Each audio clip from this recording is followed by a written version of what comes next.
Okay, I'm Peter, Dr. Peter Lilienthal. I'm the CEO of Homer Energy, and I want to welcome you all to the Homer Optimizer webinar.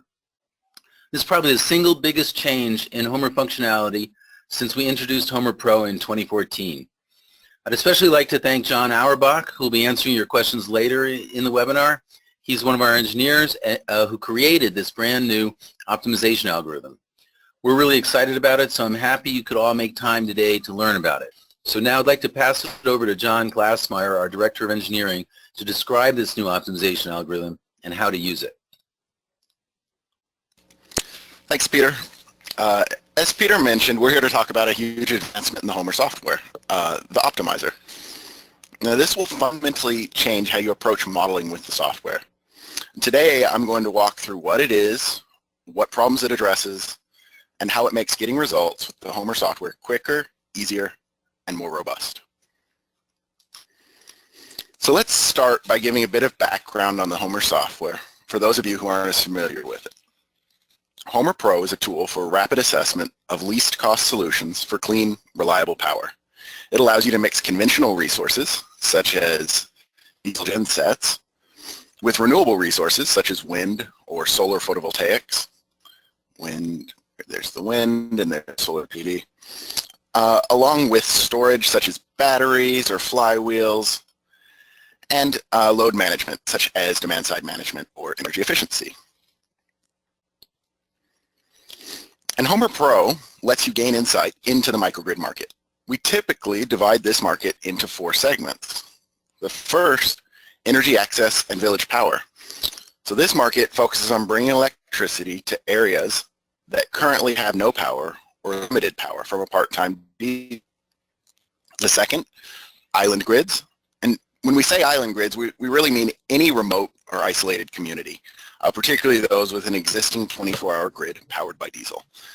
So this includes geographical islands, such as St. Lucia in the Caribbean, or the many inhabited islands of outer Indonesia, as well as electrical islands, such as, say, the wind diesel system grids in Alaska. So the third market segment is unreliable grids. Microgrids provide an excellent alternative to frequently used backup generators in this area. And these sorts of systems are common in many parts of the world, for example, backing up the utility grid in India. And the fourth segment is resilience. So even in places with more reliable grids, outages can have a very high cost, particularly for end uses with critical loads, for example, data centers or research facilities. And there's a strong potential for microgrids for emergency response and reliable power during and following extreme events, like we experienced in the northeastern US with Superstorm Sandy in 2012. So Homer Pro is an excellent tool for modeling and gaining insights into each of these major market segments, and really any system where you need clean, reliable, distributed power. So the Homer software enables you to gain these insights by its approach to modeling.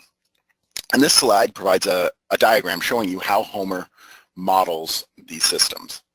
So Homer Pro uses an approach that combines simulation, optimization, and sensitivity analysis.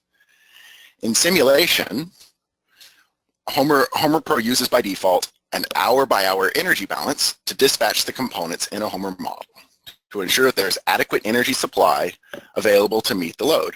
So this simulation includes a chronological dispatch that is critical for modeling microgrids and is necessary to accurately capture the technical and economic performance of these systems.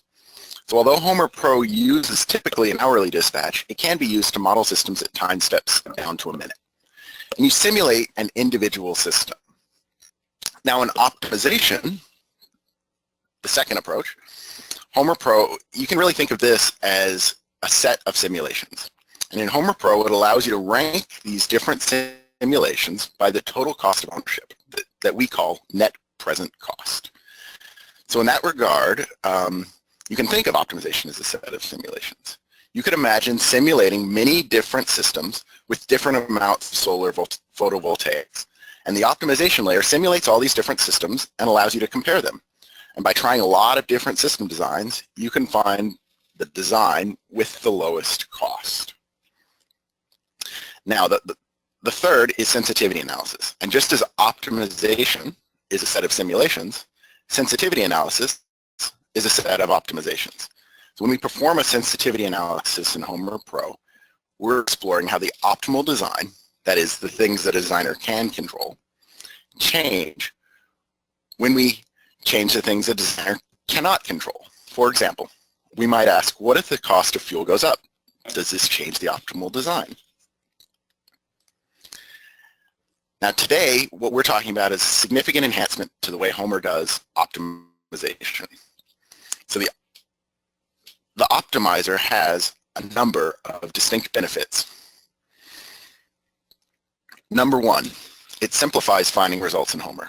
So it requires less user input and moves from requiring the user to specify the possible component capacities to more of a click and go type experience. Number two, it makes finding the optimal design faster, particularly when you're performing sensitivity analysis across a large range of values. And three, it's easier to find all the system categories.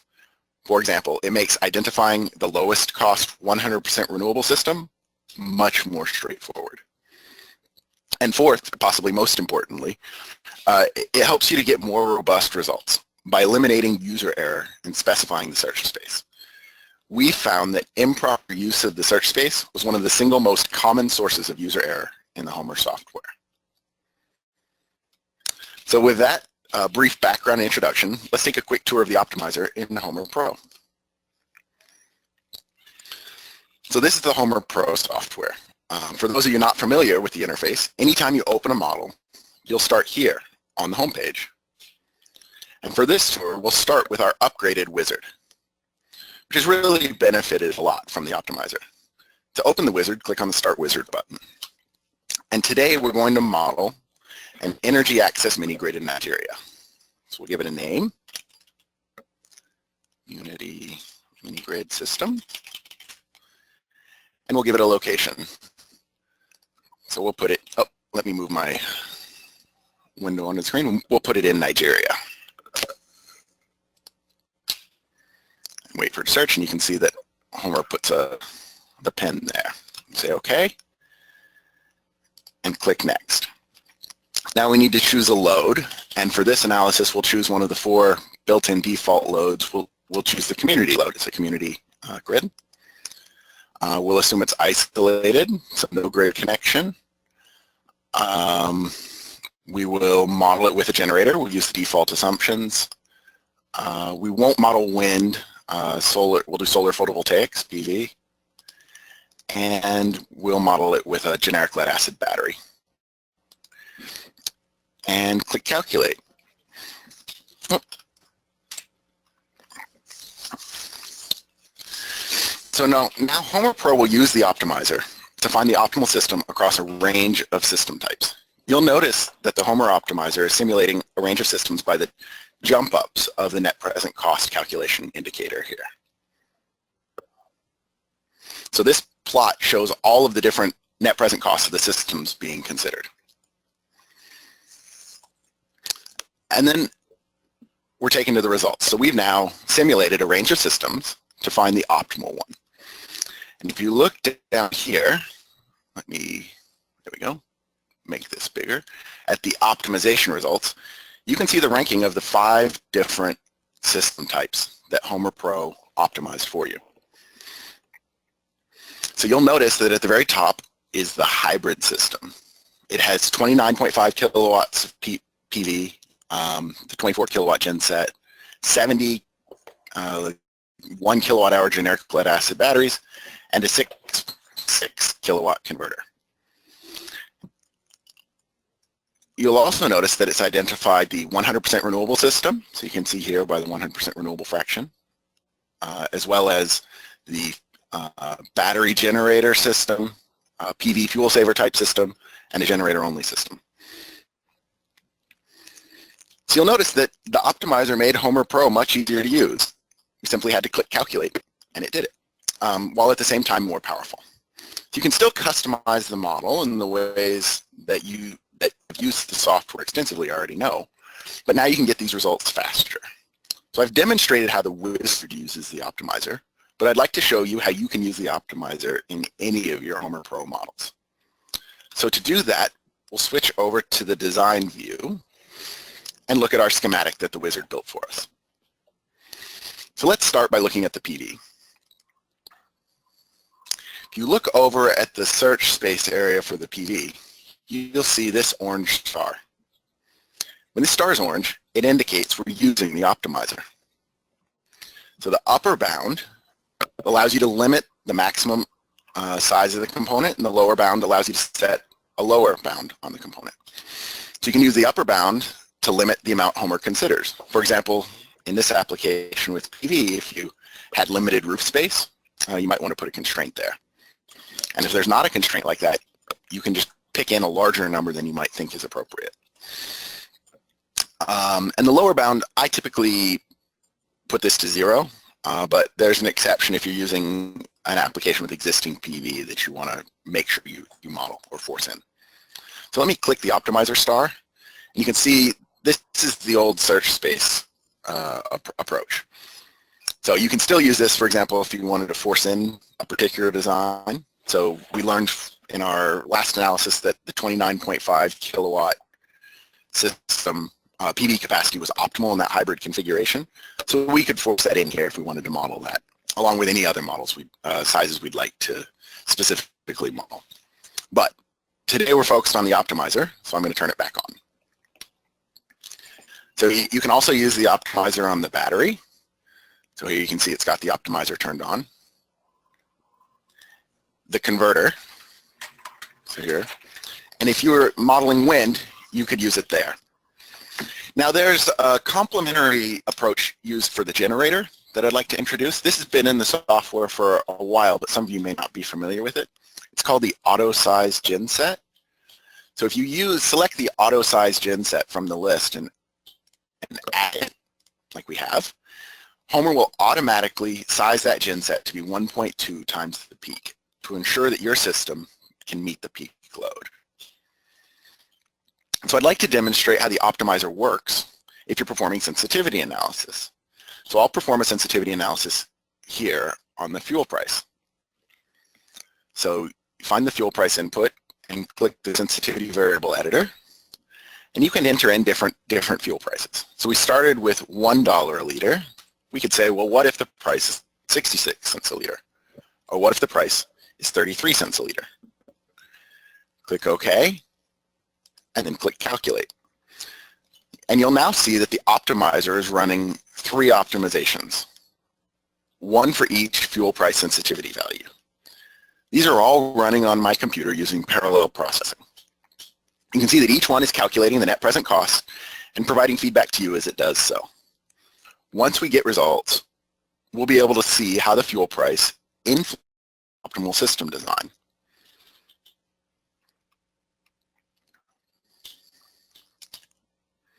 So give this a quick minute to run and pause.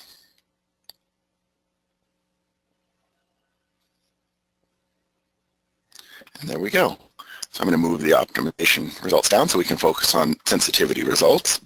So here in the sensitivity results table, we can look at the 3 lines for the 3 different fuel price sensitivity values. By looking at this list of optimal systems for each fuel price, we can see, for example, that the recommended amount of PV increases as the fuel price increases, as does the amount of batteries.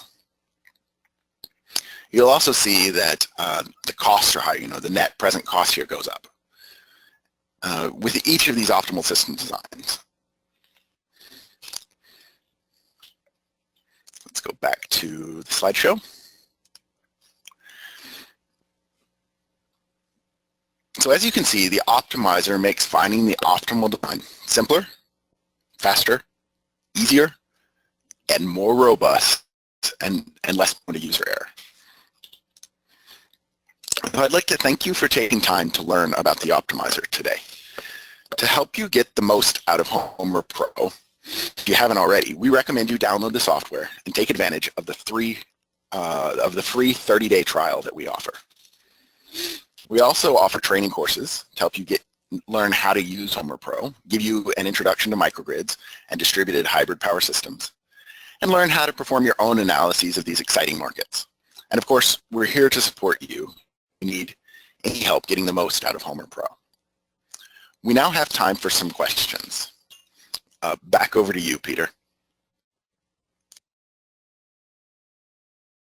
Thank you, John. The first question we have, and I'm going to pass this over to John Auerbach to describe the optimization algorithm itself.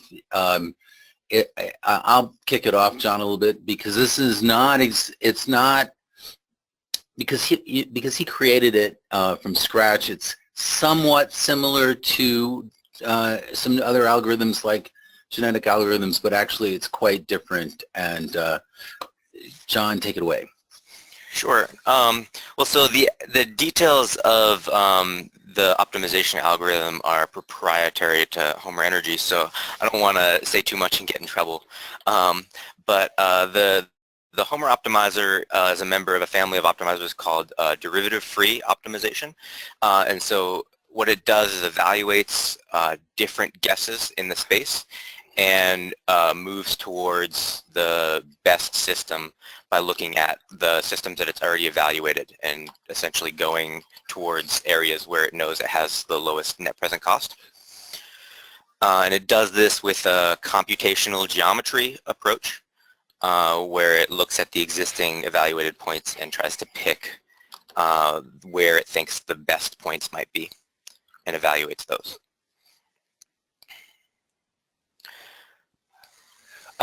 Thank you. We're getting a lot of questions here, so this is going to be a little bit of a challenge. There's another question about discrete values. John, maybe you could talk about switching back and forth between your optimization algorithm, which uses continuous variables, and the original optimization algorithm that uses discrete values. Sure. So you can use the traditional Homer search space at the same time as the new optimizer. So if I enter, like consider a wind turbine system, if I enter values of 0, 1, and 2 wind turbines in the search space, Homer will be guaranteed to consider those systems. And at the same time, I could run the optimizer on the number of batteries. And so then what Homer will do is it will perform an optimization for the number of batteries for each size of wind turbine. So it'll optimize the number of batteries with 0 wind turbines. It'll optimize the number of batteries with 1 wind turbine. And then it'll optimize the number of batteries with 2 wind turbines. And so you'll essentially get to see the best system with both variables, one which you optimized kind of manually with the search space, the wind turbines, and the batteries which probably. Great. There's a couple of other questions here. Some of them are quite simple, so I'm just going to answer them quickly. One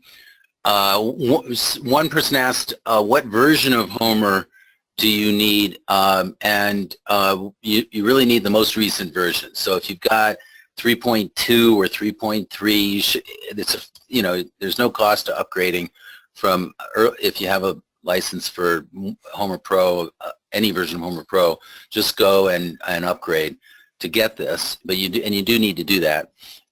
That was one question. There's a million of them here, so there's another question about co-optimization and multi-objective optimization, and I'll answer that one too, I guess, which is there's actually 2 levels of optimization in Homer. There's a dispatch optimization in each time step, when to charge and discharge the batteries, which generators to use, etc. And that's either economics or fuel. And then there's a larger optimization about what capacity of the different components to use. The default is net present cost. But basically, when you get your results, if you have the overall radio button checked, you've got all the results there. They're initially sorted by default. They're sorted by net present cost, but you can resort them any way you want. Unfortunately, you do have to pick one. You can't put in like a formula weighting 2 different parameters. So it does not do co-optimization in that, or multi-objective optimization. We'll put that on our wish list. John, maybe you could talk a little bit about optimizing between different kinds of components, like comparing two different kinds of batteries, not just the capacity, but also if there's two different kinds of, or two different wind turbine power models. Sure. Well, so I'll use batteries as the example, and you can add several batteries to your HOMER model. And in the case of batteries specifically, what HOMER will do is simulate and optimize with each battery separately. So it will run the system with battery 1 and find the optimal size of battery 1. And then it'll do that same thing with battery 2. And then you can look and compare the optimal system with battery 1 and the optimal system with battery 2 and figure out which battery meets the needs of your system better. And similarly with wind turbines, you can add both to your system and see which one is favored by the optimization, which wind turbine gives you a lower net present cost. And I guess I would like to make one comment on the multi-objective optimization. You can add in costs to anything. So if you want to reduce fuel usage more in the optimization, you could increase the price of fuel and include that more heavily in the optimization. Or if you want to minimize emissions, you can add costs to those. And your net present cost isn't realistic anymore, but you will get systems that consider those in the optimization. Or if you really do have costs associated with the emissions, like carbon credits, it will take that into effect, or you can put constraints on emissions as well. There's a question here about how does the optimizer handle grid-coupled systems? John, why don't you answer that question? Sure.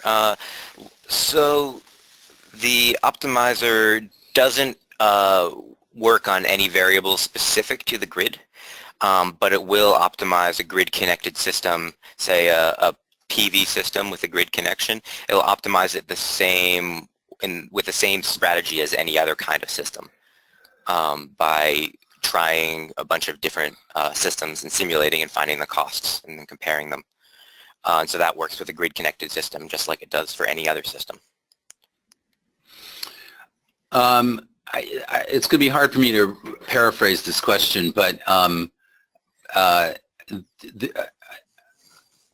want to reiterate one of the points that John Glassmeyer made, which is after you use the optimizer, you can take the values that it found, go back to our original search space approach, put that value in, and do your own search around that value to convince yourself that it really did find the optimum. You know, it is true that optimization algorithms are doing all this stuff in the background, and you can't evaluate every single possible alternative. So that's always a good check for you, and we would love to hear any results that you get along those lines. There's quite a few questions here about HOMER in general. There was way too many questions for us to answer, frankly, and some of them are quite long. And I want to try to focus on ones that are about the optimization algorithm.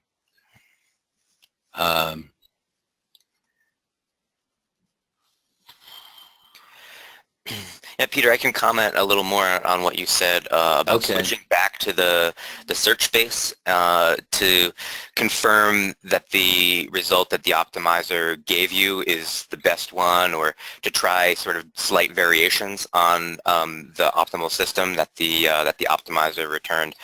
And so in the development of the optimizer, obviously we tested it pretty thoroughly, and part of the reason why we needed to develop our own algorithm for the optimizer is to make it robust in sort of the challenging optimization problem that HOMER presents. When you look at a HOMER analysis as an optimization problem in the world of optimization, it's actually a pretty challenging problem. It's non-convex and it's non-smooth. And so our proprietary optimization algorithm is really suited to that specific kind of problem. So it does do a pretty good job. But it's not perfect, and so it's always possible that it missed the optimal value, got stuck in a local minimum. It doesn't happen very often, but I think we've seen it happen before. So it's definitely worth, before you declare your design finished, it's definitely worth going in and playing with the search space manually if you'd like to confirm the values that the optimizer gave you. Right. Well, so I'm going to read some of the questions that are not necessarily about the optimizer, just because there's so many of them. There's a question here about currency format. So, so if you have the latest version, and I don't remember if it was like 3.3 or 3. Which in the last several months we've added that capability. So if you get the most recent version, you can use any currency that you want.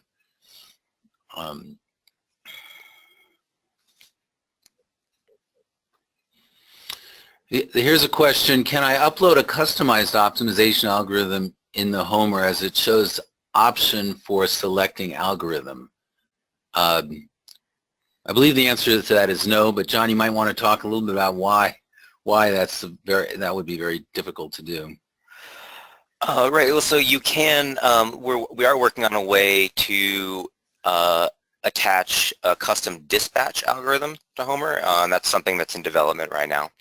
The optimization algorithm is really ingrained into the mechanics of HOMER, so that when you click calculate, it sends the problem off to the computational engine, and sort of it rapidly runs a simulation and then decides where to evaluate the next point, and sort of the optimizer proceeds during that calculation, and it's very much integrated into the mechanics of HOMER. There have been a couple of questions about HOMER Legacy. HOMER Legacy hasn't changed and isn't going to change. This is a pretty costly process on our end to upgrade the model, and so the HOMER Legacy is just that, legacy. So all of these new features are in HOMER Pro.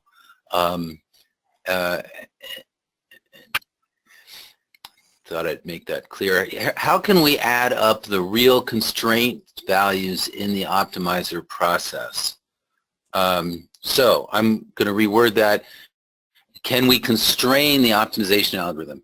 And the answer is yes, in a variety of ways. John, you want to talk about a couple of the ways that you can add constraints to it? Sure. Well, the most direct and obvious way is by setting the upper and lower bounds of the optimization for each component that you have the optimizer enabled for. When you click that orange star, you get the inputs for upper bound and lower bound. And then, of course, you can add constraints separately in the constraints menu, and the optimizer will respect those. So if you say, if you uncheck we have an option, allow 2 types of wind turbines, for example, that will prevent you from having any system with more than one kind of wind turbine. So are there any other areas, Peter, where you can constrain the optimization that you can think of? Oh, I'm sorry. I'm trying to read all these questions. I didn't listen to your answer. I can hop in. Okay. So you can put constraints, for example, on the renewable fraction. You can put constraints on what your emissions are. If you're familiar with the sort of HOMER software previously, all of those constraints still apply under the optimizer. And Sean, I don't know if you mentioned this, but there are also upper and lower bounds. A lower bound typically would be 0, but you might not. But there's situations where you might not want 0 as the lower bound. But you can put bounds on the space that the optimizer is using. So here's a question. Does the optimization algorithm handle discrete genset sizes? Do you model specific gensets? We are changing the way we handle gensets for consistency and compatibility with previous versions, and we now will have 2 ways of handling gensets. In the old way, you could put in different sizes for the same fuel curve basically, and let Homer pick what size made the most sense. Then the new way, we're going to have specific models that you pick from a library, and Homer will either decide to use that model or not. I think that answers your question. John, you might want to elaborate a little bit on that, because, or can you elaborate a little bit on that, that library question? Yeah, so well, I guess so the optimizer will work in tandem with that. So it'll produce the optimal system with and without each generator in the new generator scheme. And so the optimizer will work in parallel with that. And so there's now an option in the library. It's advanced, it's a little bit more obscure, I guess, but where you can choose whether you're using the old sort of traditional generator layout where it's sort of a generic generator and Homer can try different sizes of that same generator and find the optimal one. Or it's called the fixed capacity generator is the option in the library, where you can choose to make it one of these new kinds of generators where it's a specific model of generator off the shelf and you can either have it or you don't have it. Does that answer the question, Peter? I think that answers it really well. You know, a lot of these questions are really about, like, how do I use Homer? Can it do the basic functionality in Homer that, it's making it clear to us we should have more of these webinars on a whole variety of topics. And I'm going to apologize for not being answering some of the more basic ones. And so, but you're really encouraging us to do this more often with and cover more of what Homer does. Peter? But I want to, yeah. I'm sorry. This is Marilyn Walker. Sorry, I'm butting in the middle of it all. But I just wanted to say, relative to what you just said, to just let everyone know that we're actually, starting to, all trial users are now, all people who get the Homer Pro trial are eligible for a free introductory training that really just talks about what Homer does. The first one's actually tomorrow. So if you haven't used the trial, I really recommend that. If you've already bought the product or you started the trial a while ago, this is fairly new. If you would, let's see, I don't have the way to get to it, but if you write to support@homerenergy.com, it's up there on the thing. They can tell you, up on the screen, they can tell you how to get signed up for those free webinars. And then of course we do have paid training as well. So we have lots of other training options available. Okay, I'll be quiet now. Thank you, Marilyn. And just to remind all those people, because there's a lot of questions here about legacy and about costs, etc. The trial version of Homer Pro is 1 free and 2 and 30 days and fully featured. It has all the capability of Homer Pro. It's good for 30 days. It's free, so you should download that and take these webinars that Marilyn just described. So here's a really technical question. I'm going to pass it off to John, and I'm not sure how deep you should get into this, John, but you might at least respond to some extent. Can you explain the optimizer settings, please? What about the option optimize category winners? So there you go, John. Have at it. Sure. Would it be hard for me to take the screen here so I can show the menu that we're talking about? I can pull up the screen if you'll tell me. Oh, perfect. Yeah, it's the optimization menu. This one. Yeah. Okay, well, so I'll be happy. I could talk about this all day, but I'll go through a quick overview of the options. So the maximum simulations per optimization, that's the cutoff number. So the optimizer uses a number of criteria to determine when it's converged, when it's not getting any better than the simulations, the solutions that it's already found. And this, it will cut that off and say, okay, never more than 10,000. And 10,000 is actually quite a lot. generally, it'll be more like 1,000 and it'll converge. So you can set this number lower if you want to force it to cut off after a certain number of optimizations. The system design precision tells you, okay, what is the possible error that I'll allow in the system design? So that would be the size of my PV array, and the number of batteries, and 0.01 means 1%, so it'll allow a variation of 1% around the optimum. And so that's a number that the optimizer uses, again, in its convergence criteria to determine when it's done optimizing. The NPC precision, that stands for net present cost, and the net present cost precision is similar in that this is the error bound for the net present cost. So it'll use this default 0.01, means that plus or minus 1% approximately convergence criteria for net present cost. The focus factor I could go into a lot more, but basically it controls how much the optimizer blankets the entire space of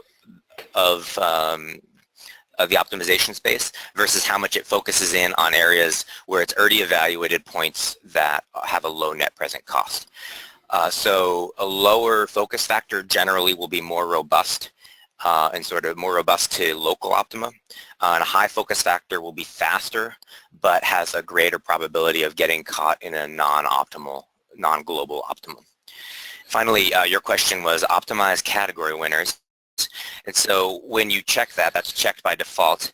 HOMER will optimize each system category separately. So when that's checked, it'll do an optimization for example, the 100% renewable case, as well as the diesel battery case from the example we were looking at before. So each of these rows, each of these categorized results are the optimal value for that category. If you uncheck that box, then it will do a single optimization including all components. So that in this case that would be PV, generator, battery, and converter. And you'll definitely get 100% renewable systems, but you might not get the optimal 100% renewable system.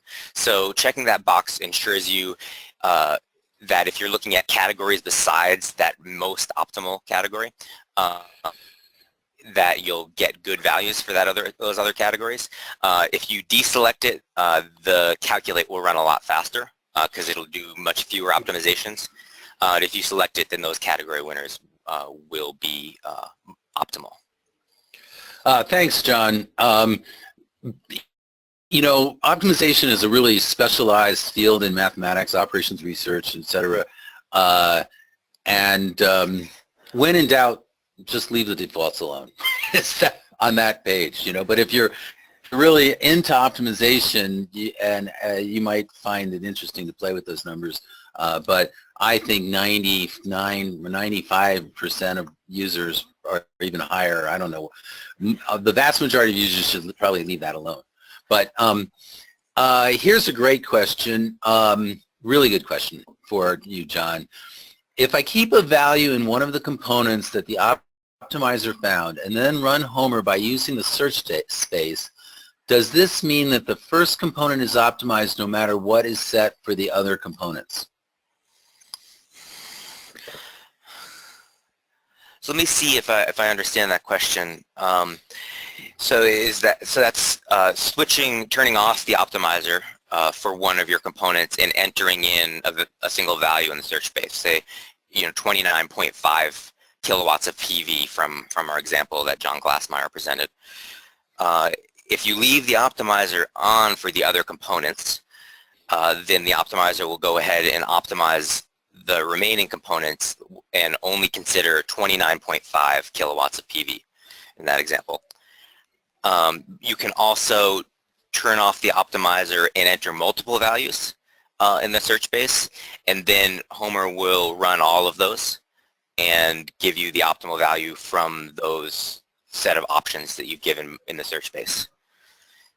Yeah, so when I say that's a really good question, what it really means is that's a really difficult question. I think what he's asking is, does it separately optimize the rest of the system for each value of the variable that had the discrete values. And Right. So, that's exactly right. Yeah.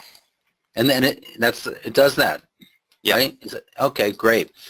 It's a little tricky getting difficult questions in real time, but we like that. Here's a question, and it's not exactly about the optimizer, but it's worth mentioning. Can Homer dispatch two batteries at the same time? So you can put two different batteries in the system, and Homer will compare them. It will simulate the lead-acid battery, it'll simulate the lithium-ion battery, and then you'll have results for both, and you can see which one's better. That's actually a dispatch question, because if you had two different kinds of batteries in the same system, that requires an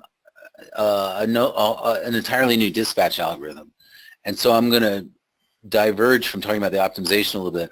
We've created a capability for people to create their own dispatch algorithms and plug them into Homer through an API. It's a brand new capability. We've been working with ABB on that, so theirs is the first external dispatch algorithm. That was what we call them. But that capability of creating your own dispatch algorithm is, we're going to make that available to everybody. And that's kind of a challenging question, how to dispatch two different kinds of batteries with different characteristics. At the same time, you're dispatching the generators, etc.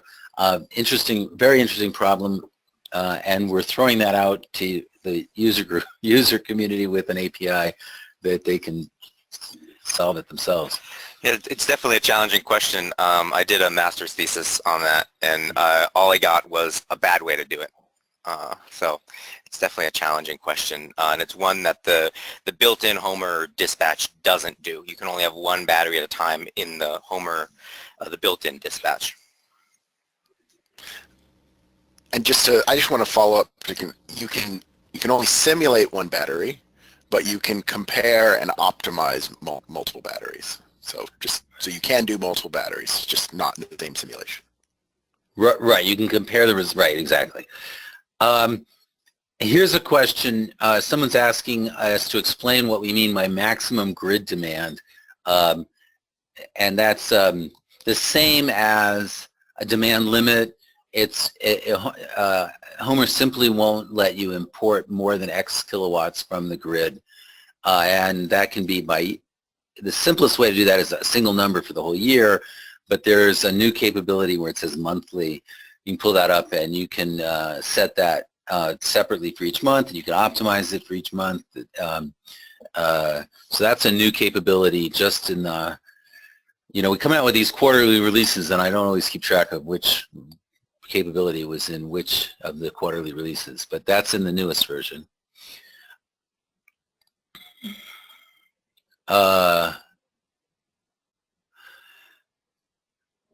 Here's a question. If I have some battery on Homer, can I include this in Homer Pro? Absolutely. Everything is I always forget whether to call this forward or backward compatible. Backward compatible, I guess.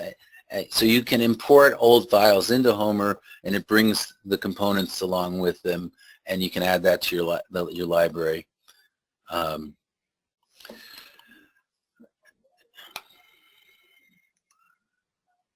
Yeah, there's an article about that in the knowledge base, or if you're having trouble with it, you can write us at support@homerenergy.com, and we'll point you in the right direction on how to do that.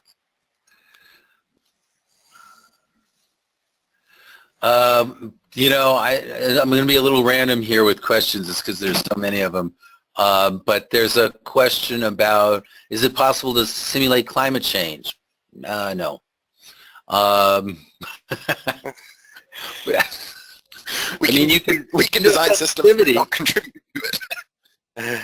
You can do a sensitivity on the resource if you think, I don't know whether it's going to get more windy or less windy in the future, but we always recommend doing sensitivities on things like the wind resource, because it's so hard to measure accurately.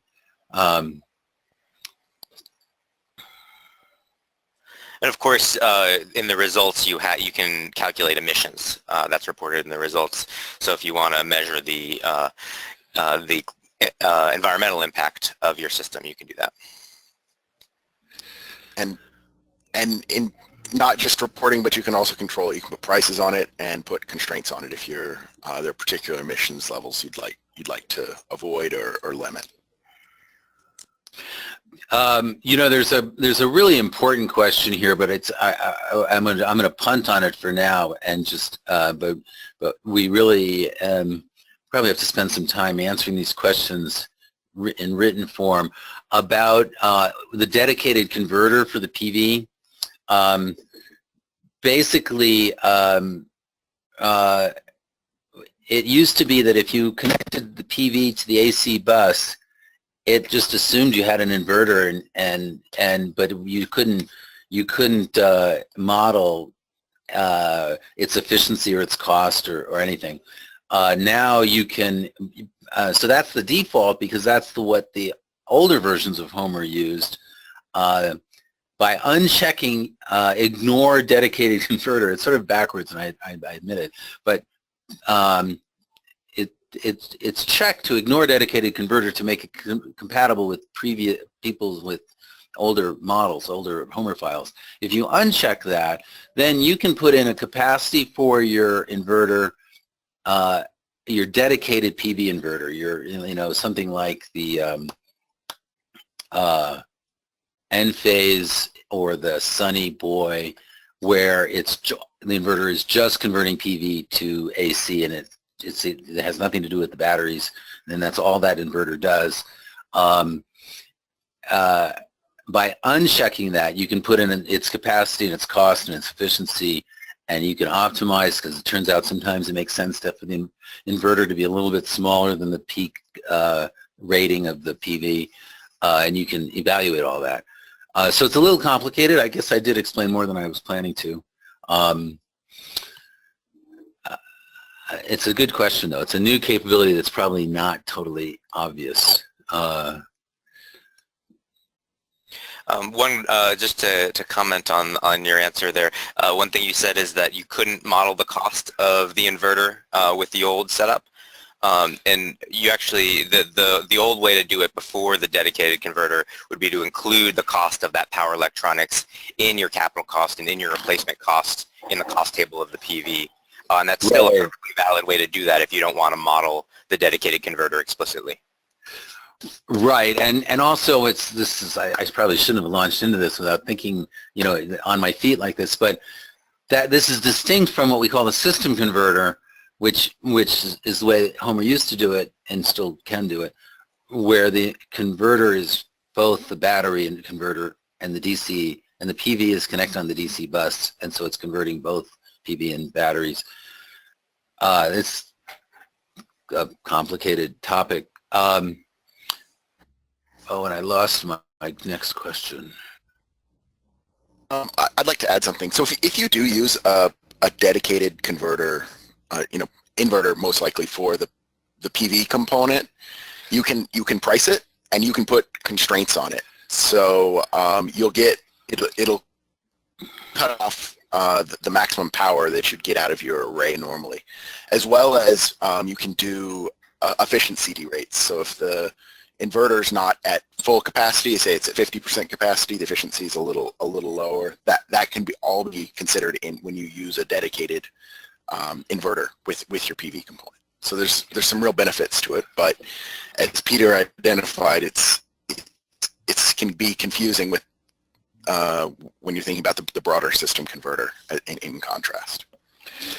Okay, I'm going to go. I think it's getting time to wrap it up. One last question. And it's a complicated one again. Someone asked about grid outages.